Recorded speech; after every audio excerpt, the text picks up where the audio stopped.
kita akan bahas cara menyusun latar belakang agar menarik dibaca sampai tuntas. Tahapan lanjutan setelah menentukan problematika ialah menarasikan, menuliskan bagian latar belakang. Bagian latar belakang sangat menentukan. Mengapa? Karena bagian latar belakang ini penentu dibaca selanjutnya atau dihentikan.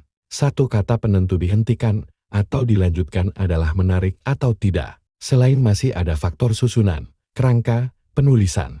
Memang menarik atau tidak merupakan aspek subjektif pembaca, tetapi ada hal-hal bisa dilakukan agar menarik.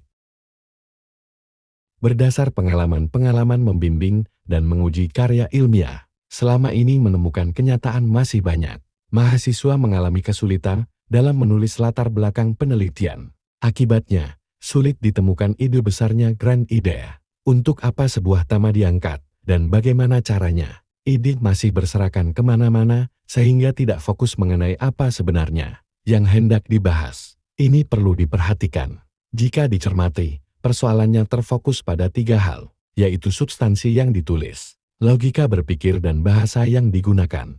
Persoalan substansi menyangkut tema atau topik yang ditulis masih kabur, kurang dukungan bukti empirik dan teoretik, dan tema yang diangkat bukan hal baru. Persoalan logika meliputi kemampuan menuliskan ide atau gagasan dalam bahasa tulis dengan alur urutan yang tidak logis. Sedangkan persoalan bahasa meliputi ketidakcermatan atau ketidaktelitian penulisan ejaan kata dan tata, aturan menulis kalimat yang tidak sesuai dengan ketentuan baku dan gramatika. Bahasa yang dipakai. Suatu tema mungkin saja baik dan menarik, tetapi jika ditulis dalam bahasa yang mengandung banyak kesalahan akan berakibat sebaliknya. Mengapa tulisan ilmiah harus benar, jelas dan efektif? Menurut Kraft tahun 1997, tulis Ein yang jelas dapat membuat pembaca menghayati gagasan yang dituangkan dalam tulisan. Tulisan yang jelas, jernih dan lugas dapat membuat pembaca larut dalam relung hati penulis dan malah bisa menghayal. Sebaliknya,